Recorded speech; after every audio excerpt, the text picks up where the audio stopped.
Please welcome Cynt Marshall. You can always make it. Keep your hope alive. Yes! Woo! How's everybody doing?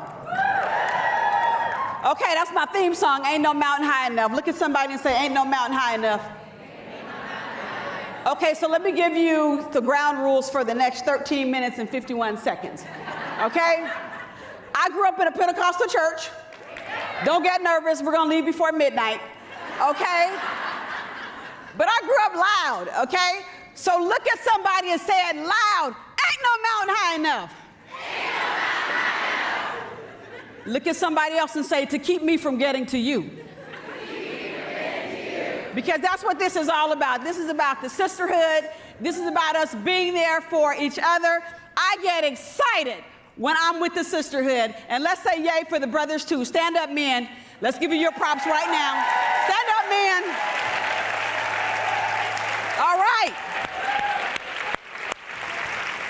We need these fellas. We absolutely need them, but we need the women. Okay, so what I'm going to do today is talk to you about a to-do list. How many of you have a to-do list? Be honest. How many of you have a long to-do list? Okay, that's what I want to talk about today is the to-do list. But before I do that, I want to tell you a real quick story. I'm so happy to be back in California. This is home for me. So something just yeah, you can clap. Something happens to me when I step foot in a California airport. It just feels good. So when I was preparing for this, I thought about a story of something that happened to me years ago, probably about 25 years ago. I had gotten a big promotion in my company, at&t. I think we were Pacific Bell back then. Big promotion, and I was asked to speak, and I ended up with the biggest public policy project that the company had. And so they asked me to speak on the big department conference agenda. I was so excited about that. You know how it is when you're climbing that corporate ladder and you always go to the big conferences, and then all of a sudden, they ask you to be on the agenda. I was ready. I got my stuff ready. I got my speech ready. I prepared. I got all my remarks. What was I going to say? And then, of course, you know, you have to get that outfit ready, too. And so then I got my outfit ready, and I still remember it. It was this bad purple suit. I mean, the sister was going to be ready, okay? Bad purple suit, purple suede and leather shoes. I wish I could still fit them, okay? Little purple and green silk top. So I was ready. I get up that morning, I'm leaving the house, I'm ready. Like I'm totally ready. I get in the car, I'm checking off my to-do list. Do I have my speech? I look in the back, I got my briefcase, check. Do I have my ID? Yeah, I got a pen to my coat, check. I'm ready to go. I'm practicing my stuff, I get ready to put the car in reverse, and I look down, and I see black instead of purple. And I realize I have on my black half slip, because I left my skirt hanging up on the closet door. I am not making this up. I had to go back in the house and put my skirt on. So look at somebody and say, looking good, but not done yet. Look at somebody else and say, she was looking good, but not done yet. So that's what I want to talk about, not done, and having that to-do list. Okay, so here's my to-do list. I got that call from Mark Cuban. He called me on a Wednesday. I went to see him. I came back on a Thursday. My husband was all excited about Mark Cuban calling. I didn't know Mark Cuban. And people laugh about that. They say, you didn't know Mark Cuban? I said, well, he didn't know me, okay? He knows me now. So, but somebody gave him my name. So anyway, so we go to see him, and then the next day, I said, well, let me pray about it. The next day, I go back to his office, and that was on a Thursday. I ended up saying yes because I talked to all these women and men, and they told me their stories, and I said, I have to do this for the sisterhood. I was retired, chilling, started my consulting company, but sometimes you are called to serve. And so I said yes.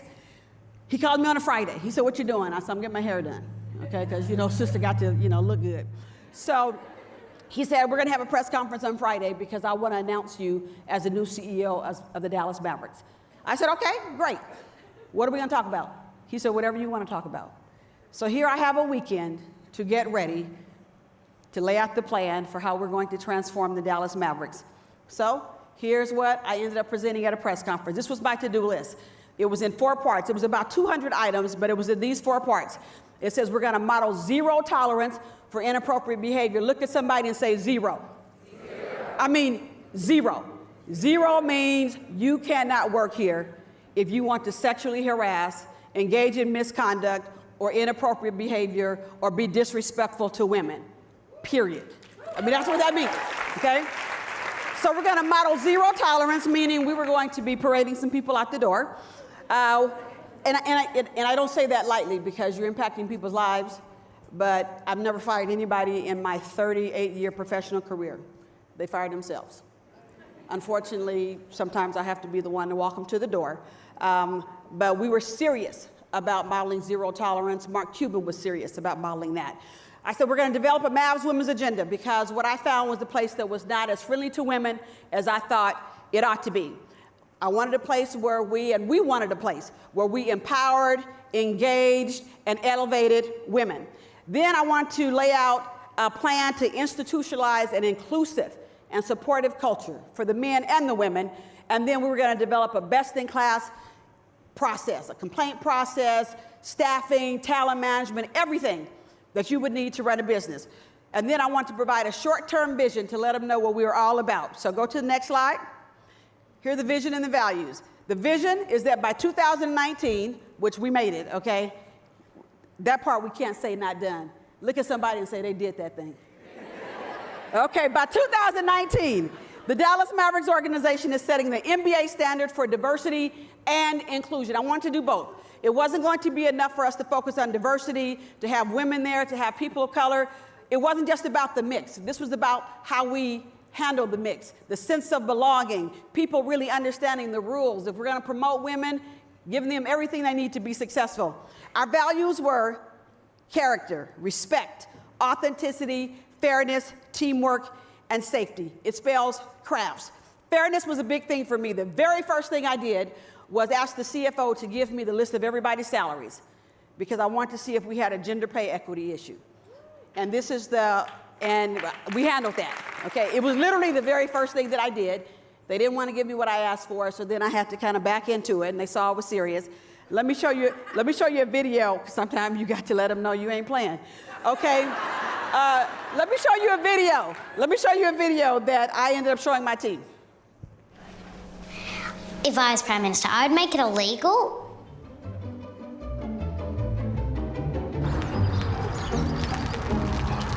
At the wrong time.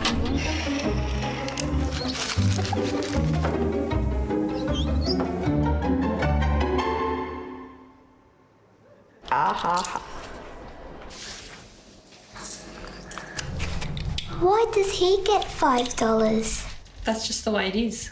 $7. It should be flat out illegal. Like, I'm not joking. I'm not being unreasonable. Women and men should have the same money. They should have 50-50, 60-60 if you want to do 120. It should just be how hard you work. If you do the same work, you should get paid the same money. What we're trying to tell you is that it's not fair that boys get paid more than girls. Maybe if the men noticed they were being paid more than the women, they should speak up about it. When I am older, I'm going to make a change.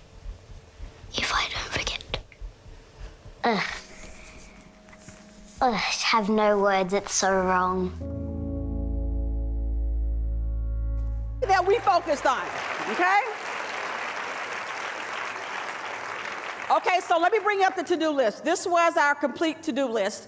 And again, it represents about 200 items that we ended up putting in place. We worked really, really hard to execute on it. You'll see a picture in a few minutes of our big 100-day plan that we put up on the walls for everybody to see. We had everybody engaged in all the things we were gonna do. I brought 2 women with me who had called, who used to work with me, and we all truly got it done. What I am the most proud of is that there were 0 women in permanent leadership positions when I came to the Mavs.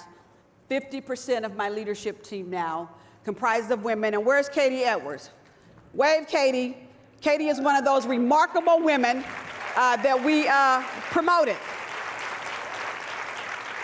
A lot of people thought we couldn't get it done, but by the grace of God, a lot of people who supported us, we got it done. Nelson Mandela said, it always seems impossible until it's done. We put together an external advisory council to keep us honest. There are some pictures there of literally, we had a ceremony at the end of the 100 days, and we had employees go up to the big board and check off the things that they knew were done and things that they were personally impacted by. Go to the next one.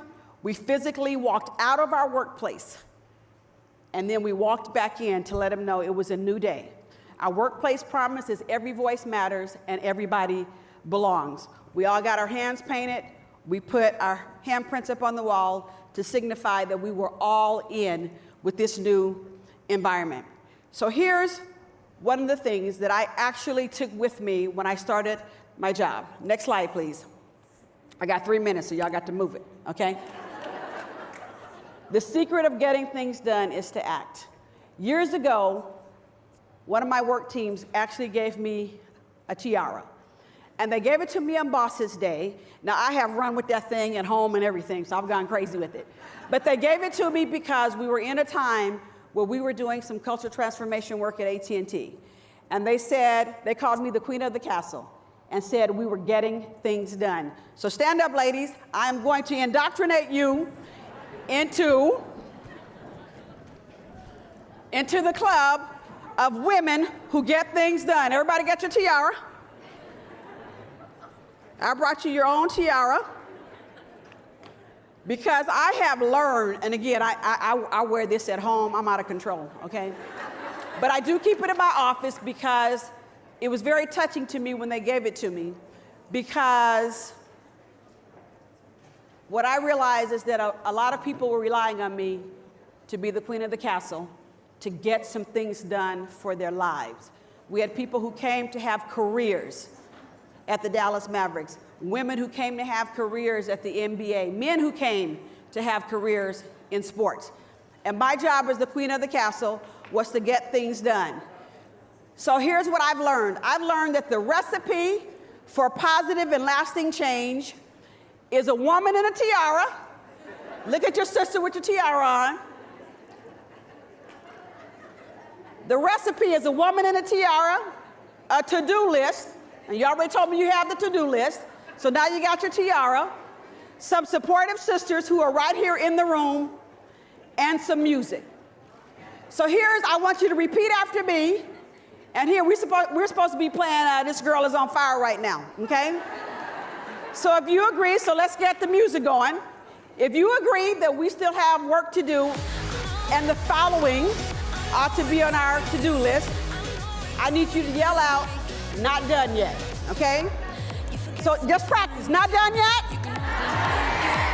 100% of work environments respect, promote, and empower women.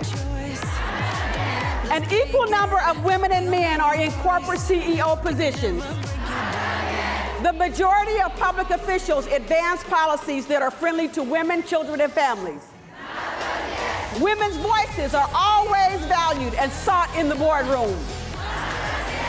Women always receive the same pay as their male counterparts. Child care accommodations, school options are easy for working mothers. Okay, so you get my point? While we've made progress, there's still work to do. We're not done yet. So I need you to, some of this stuff, it makes you cry when you think about what's happening in our country. But here's what I want to tell you. Look at somebody and say, cry like a baby. Fight like a girl. Change the world like a woman. Go and tell 5 people it's not done yet, but we'll get it done. God bless you.